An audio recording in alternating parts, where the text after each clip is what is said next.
Ayer presentó su renuncia al cargo de Contralor Pablo Celi y por otro lado, hasta hoy tiene un plazo Jorge Yunda para presentar el recurso de ampliación ante la resolución del Tribunal Contencioso Electoral. ¿Qué pasará en ambos casos? Estos dos temas los vamos a analizar con el abogado Ismael Quintana, constitucionalista. Buenos días, bienvenido.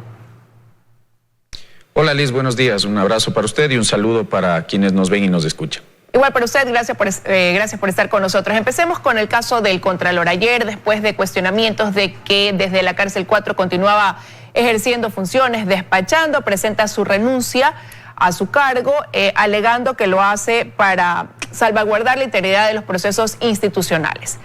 ¿Qué debe pasar de aquí en adelante una vez que el Consejo de Participación ya aboque conocimiento de esta renuncia? A ver, el procedimiento es muy sencillo. La presidenta del Consejo tiene que poner en conocimiento del Pleno de esta institución para que se acepte esta renuncia. Entendamos que el Consejo de Participación Ciudadana es constitucionalmente el órgano nominador del Contralor, así que bien ha hecho el ya ex Contralor Pablo Celi en presentar su renuncia ya. El procedimiento es sencillo, es decir, yo supongo que lo harán el día de hoy o a más tardar mañana, y a partir de eso la Contraloría lamentablemente entra ya en una situación de acefalía que debería ser resuelta a través de un concurso de méritos y oposición inmediatamente convocado por esa misma entidad nominadora. Y ahí lo sencillo pudiera complicarse. ¿Y por qué se lo pregunto? Porque, por ejemplo, ya se analizan algunas opciones desde el mismo Consejo de Participación Ciudadana previo a recibir ya la notificación y reunirse. Se comienza a analizar la posibilidad, por ejemplo, de mocionar un reemplazo hasta que se realice este concurso de mérito y oposición. ¿Cabe esa opción?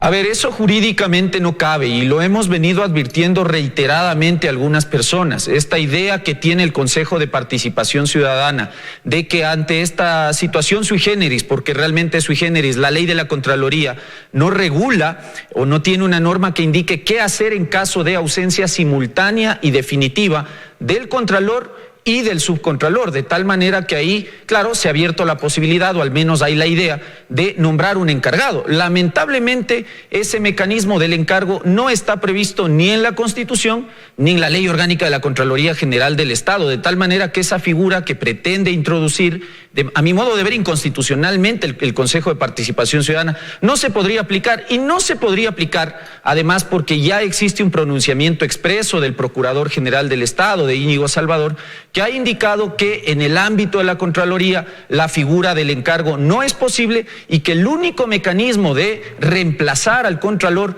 es a través del concurso, de tal manera que esa posibilidad, incluso vía ley interpretativa, sería algo no solo jurídicamente improcedente, sino además que en términos de tiempo tampoco podría darse, porque imagínese usted cuánto tiempo va a tardar la Asamblea Nacional en emitir una famosa ley interpretativa para que se le dé la posibilidad al Consejo de Participación Ciudadana de nombrar un contralor encargado. Son meses completos porque las leyes interpretativas siguen el mismo trámite que el procedimiento ordinario de formación de la ley.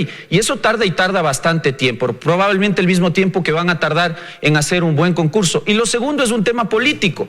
¿Cuán democrático es nombrar un contralor a dedo? Ahí hay un problema de querer meter por parte del Consejo de Participación Ciudadana un contralor encargado, un contralor por la ventana, y con eso, lejos de arreglar la crisis institucional de la Contraloría, vamos a ahondar más el tema. Pero ahí regresamos a lo que ya habíamos mencionado, porque sí, efectivamente no hay una norma jurídica para poder delegar a un contralor temporal, pero la institución queda en acefalía, porque lo cierto es que el concurso de mérito también puede tomar su tiempo. Entonces, mientras tanto, ¿qué hacer ahí para cubrir ese tiempo? Sí, efectivamente los concursos...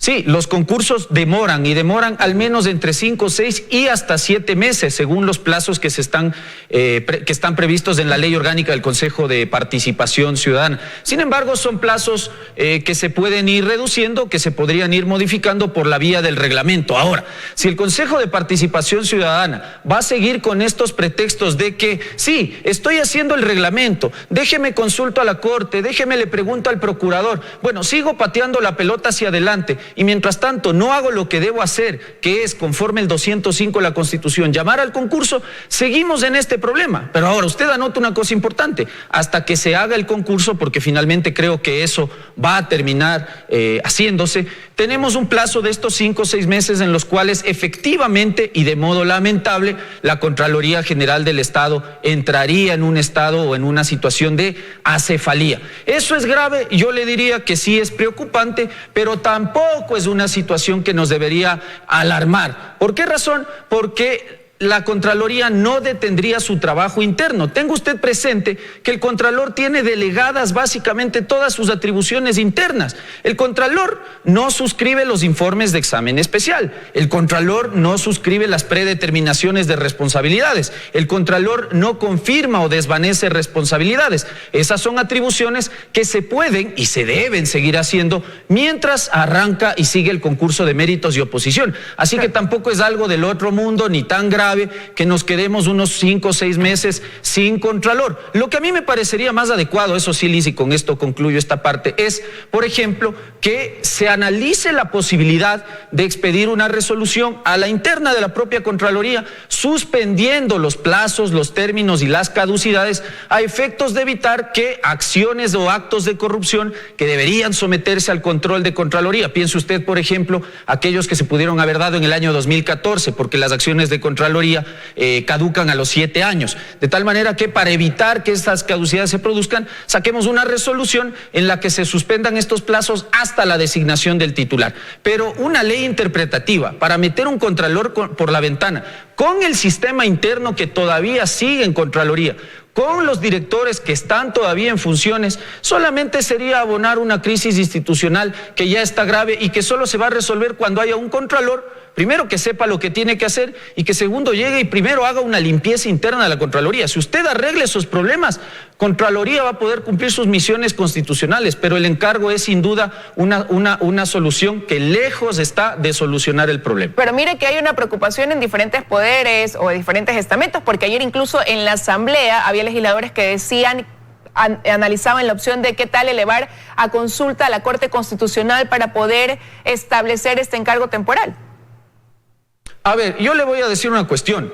El Procurador General del Estado ha establecido que hay una falta de norma para resolver este problema y efectivamente yo coincido con él, por eso le decía, ahí hay un tema de que no hay una norma en la que se regule cómo se aplican mecanismos de subrogación o de sucesión ante ausencias simultáneas y definitivas del Contralor y del Subcontralor. Ahora, este tema puede ser zanjado por la vía de una ley interpretativa, que es básicamente lo que están pensando en el Consejo, en la Asamblea, y que pedirían o pensarían elevar en consulta a la Corte Constitucional. No, usted interpreta la ley cuando la ley tiene un sentido, un alcance poco claro. Cuando hay oscuridad en la norma, usted la interpreta. Ahí se emiten leyes interpretativas. Pero cuando usted tiene vacíos normativos, lagunas, anomias, como solemos decir nosotros, usted no interpreta la ley. Usted no puede interpretar algo que no existe. Usted crea la norma. Y ahí es donde yo digo, el tema es entonces, reforme la ley orgánica de la Contraloría General del Estado de una buena vez. Lo que pasa es que eso tampoco es de la noche a la mañana. Y, de todos modos, la Corte Constitucional en esto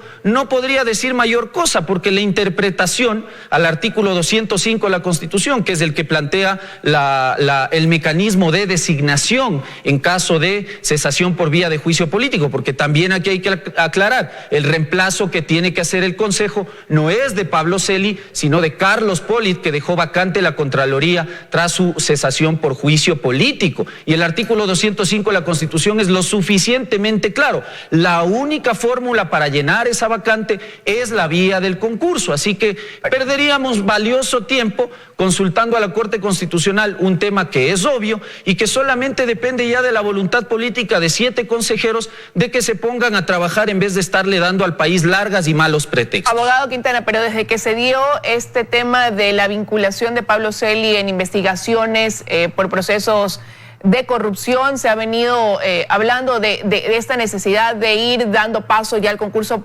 tener las cosas listas. El Consejo de Participación ha ido encontrando trabas en el camino. Ahora, hablando de ese concurso de méritos que usted aquí ha señalado que pudiera tomar 5, 6, 7 meses, lo cierto es que tienen un proyecto borrador que ahora dicen que lo van a socializar con la ciudadanía. No han explicado específicamente cómo lo harán, pero entendería que eso se debe al hecho de que han designado a 2 funcionarios que están siendo investigados por corrupción como a cabeza de la Contraloría.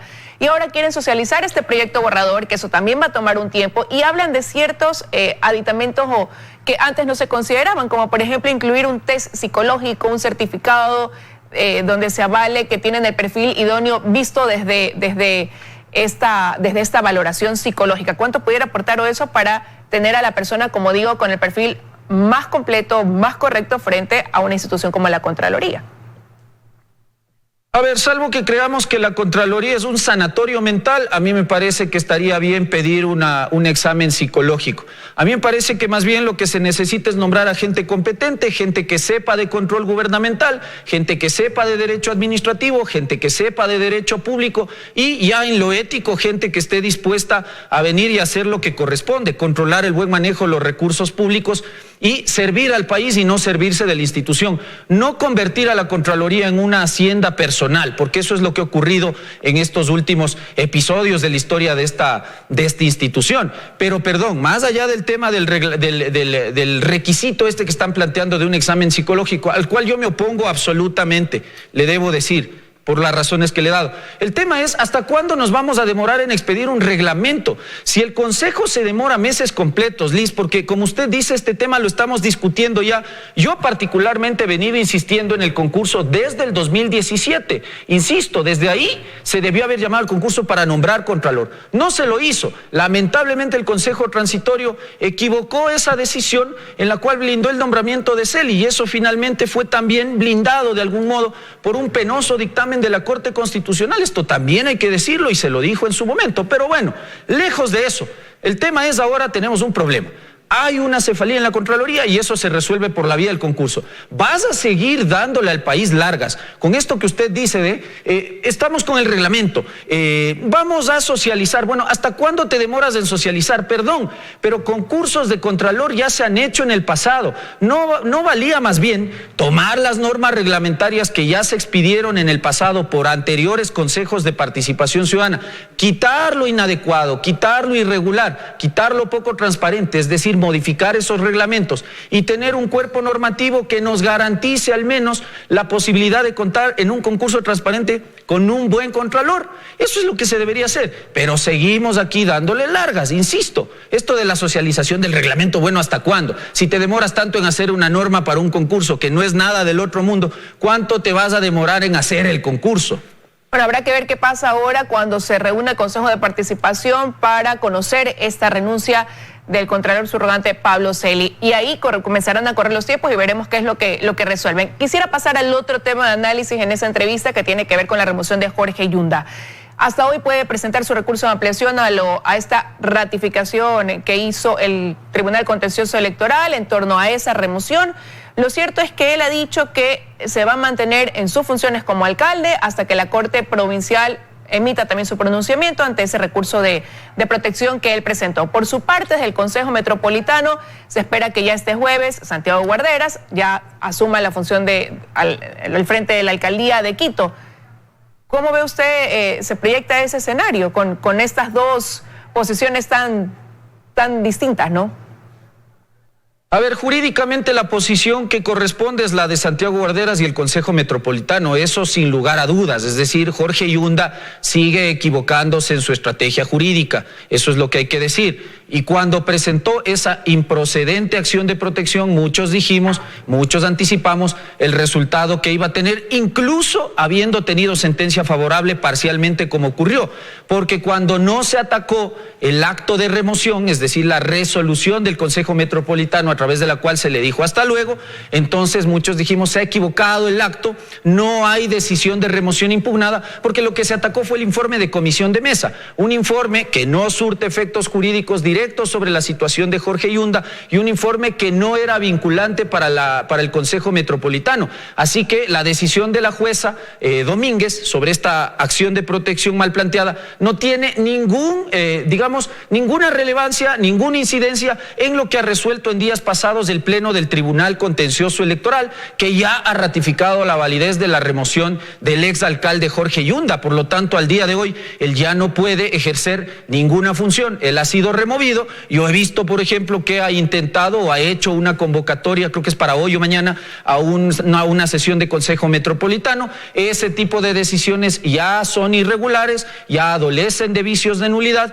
y supondría yo que los miembros del Consejo lo mínimo que pueden hacer por la ciudad es no darle quórum para no permitir o no validar esta clase de decisiones. Así que lo que resuelva en un futuro cercano la Corte Provincial de Justicia respecto de la sentencia de primer nivel de la jueza Domínguez no va a sí mismo a surtir ningún efecto respecto de lo que ya culminó, de lo que ya resolvió el Tribunal Contencioso Electoral. Vuelvo a insistir, se ha dejado sin efecto solo el informe de comisión de mesa, no la resolución del Consejo sobre la remoción.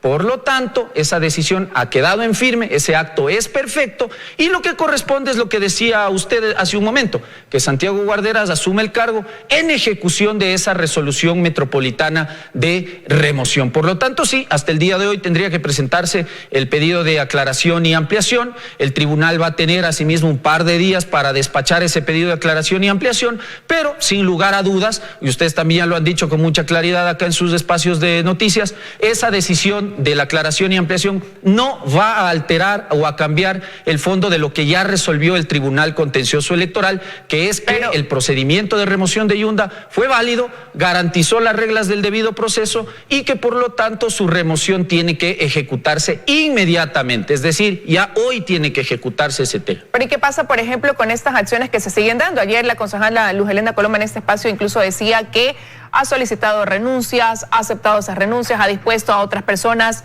en esos cargos cuando ya había un pronunciamiento, ¿no? Nuevamente por parte del Tribunal Contencioso. ¿Cómo quedan esas acciones? Y más aún considerando que Jorge Yunda ha dicho que él no necesita de una oficina para seguir ejerciendo sus funciones porque él es un alcalde de territorio. Entonces todo apuntaría a que, basándose en eso, de que va a esperar el pronunciamiento de la Corte Provincial, seguirá haciendo cosas en territorio a título de ser el alcalde de Quito.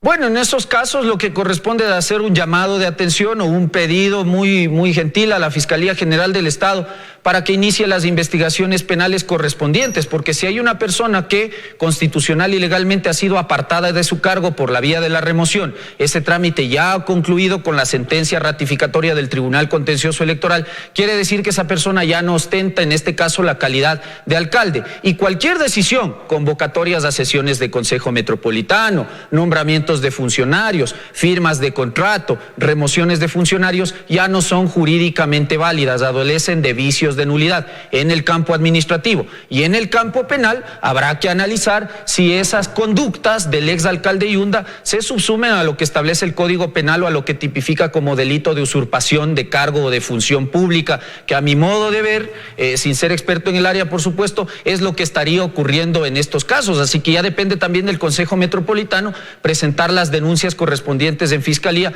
para evitar que esto pase. Es decir, claro, no necesita de una oficina, pero si usted sigue movilizando recursos públicos metropolitanos para sus visitas a barrios en la ciudad cuando usted ya no es alcalde, eso quiere decir que está usurpando cargo público. Y no solo eso, sino que ameritará en su momento un examen especial por parte de Contraloría donde se verifique por qué una persona que ya no es alcalde metropolitano sigue utilizando recursos públicos para pretender desempeñar un cargo que ya no ostenta. El criterio de Ismael Quintana, abogado constitucionalista, a quien agradezco que nos haya acompañado esta mañana en los desayunos de 24 horas. Un abrazo, Liz. Buenos días. Que tenga un buen día.